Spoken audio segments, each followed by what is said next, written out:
Check two.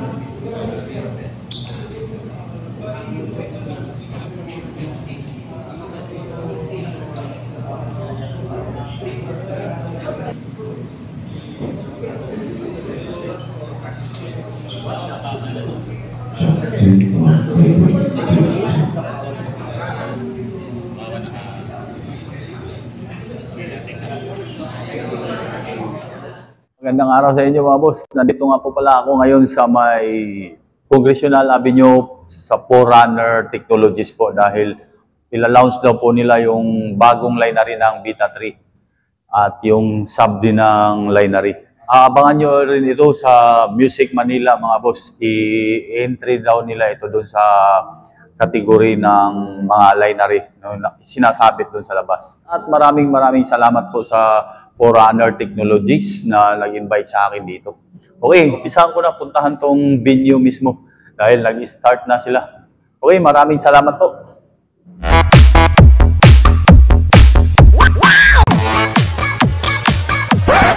So, without further ado, nagpapasalamat kami sa pagpunta ninyo at paglalaan ng oras dito sa konting VIP exclusive product review.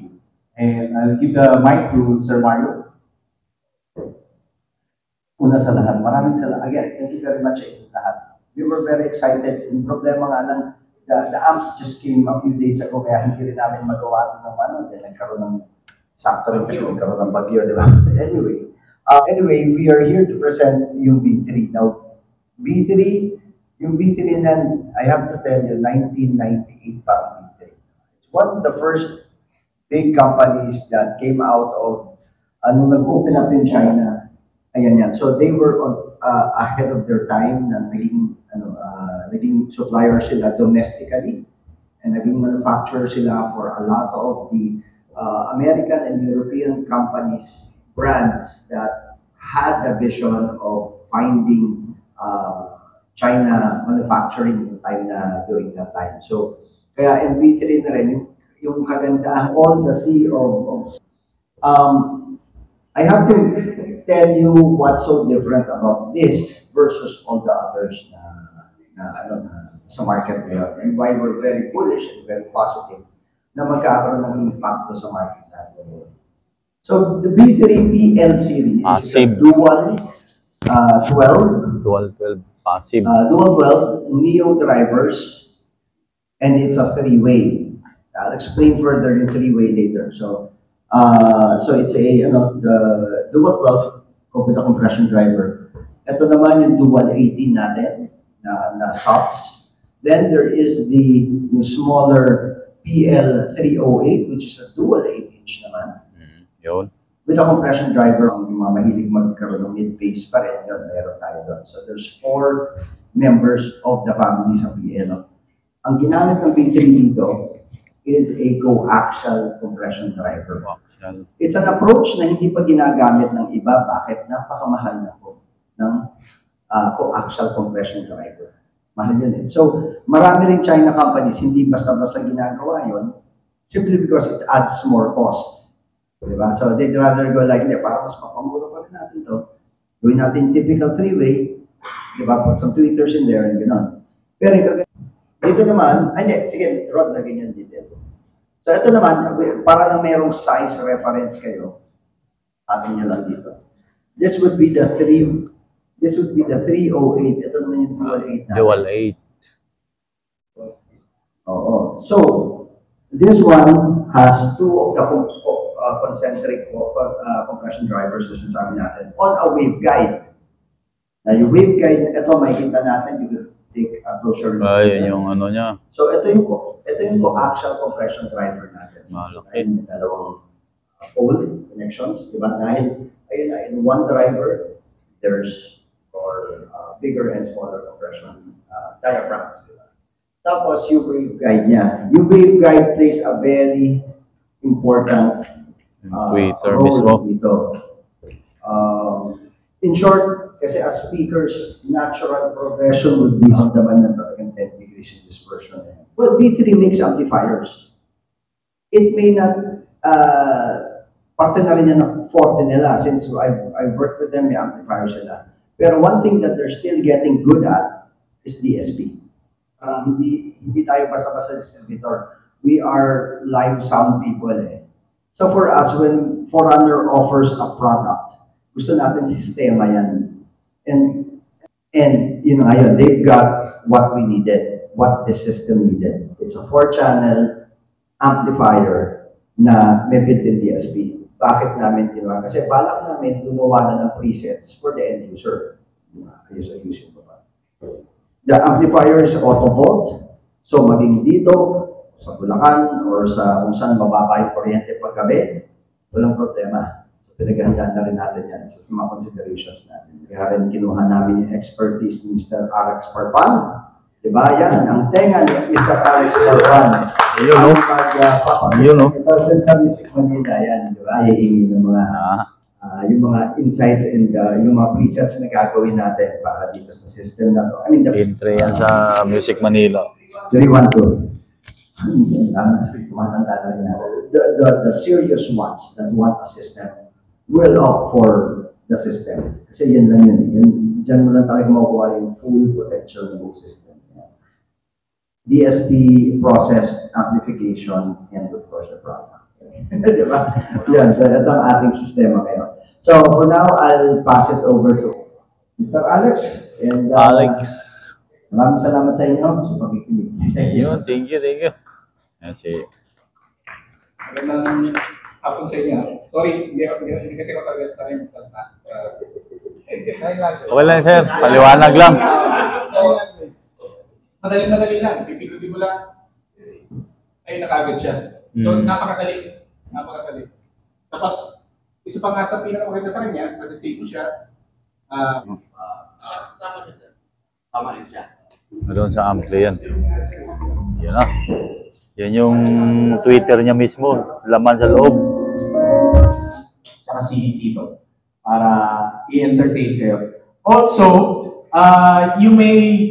ang mangyayari naman nitong araw na ito, nandito lang kami the whole day to do product shots. Feature ito dun sa speaker shootout. Sa Ngayon, Music so Manila. yung mga listeners and followers ninyo, kung gusto nila marinig, we encourage them to come and listen to the speaker shootout. Yung, para may comparison din, may reference. Hindi lang dun sa video na na-upload sa Facebook, siyempre compressed na yan, iba na yung quality ng tunog, etc.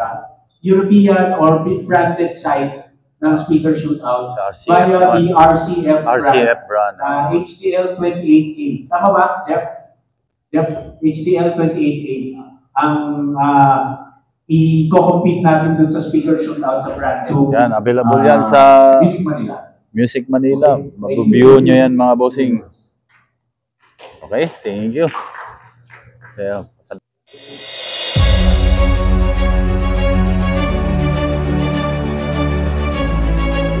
ngayon, wala pa tayong mapakit ng presyo ng mga bossing.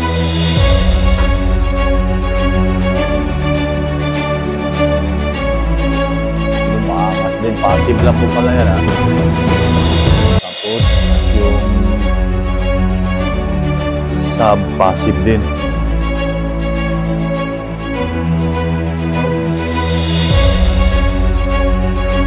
Dual 18 ang sub.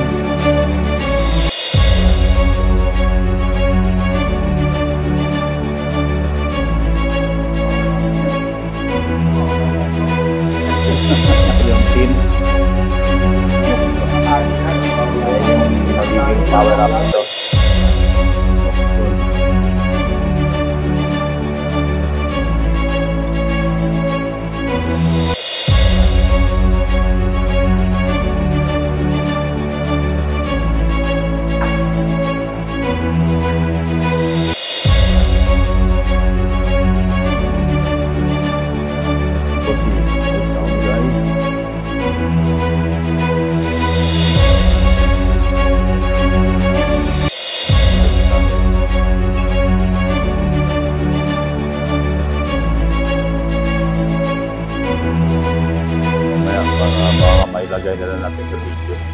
sub, left and right po yan. Tapos itong the rest na dalawa, ito yung doon sa mid-high daw. Mismong linery.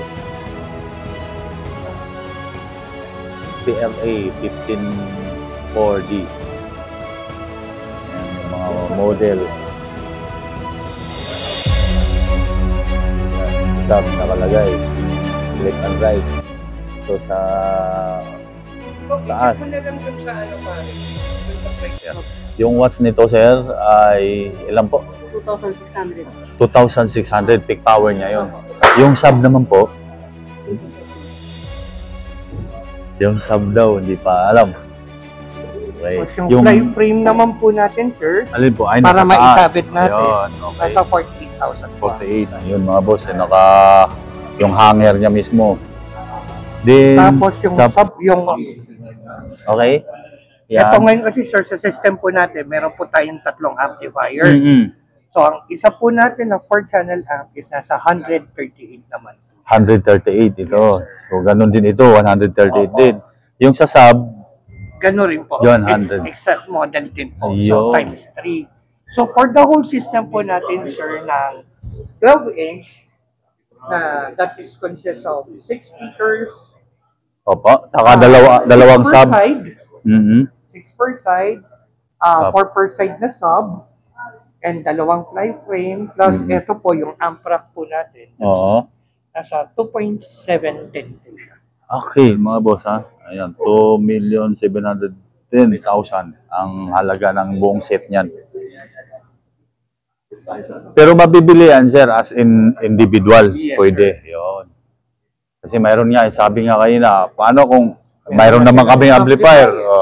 Lineary lang kailangan namin bilhin. For the Yun. DSP naman, sir, pwede po yan, sinukson, Mhm. kung meron na po silang amplifier, meron pong hiwalay na DSP processor yan. Oo. So, para same configuration, ang Na gagamitin lang po mabigay natin nyo sa kanila. is yung lumang amplifier. Meron din po tayo. Yun. Sige, thank you, sir. Thank you. Lineary, yan po. Yan nasa baba, sir. Ayan. 1,200 Para minutes. maibabatay. Okay. Yung dual 12, ayan yung presyo. 108. Meron siyang tatlong amp, fly frame, tsaka dual 18 na sa Ayan po yung set niya sa presyo. 2.7 million mga bossing. sa dual 8. Ayan sa dual 8 naman, ayan po ang set niya. 1.7 M. Ang sub pala nitong dual 8, 15 ba yun, sir? Tama ba yung binigkas ni Sir Mario kanina? 15 yung sub niya. Ang size. Ay, Sa 8, 15. Okay. Sige, sir. Thank you. 2, 1, 2, 1, 2, 1, 2, check 2, 1, 2, 1, 1, 2, check 2, 8 up 2, 2, 1, check 2, 1, off, check 2, check 2, check 2, 1, 2, check.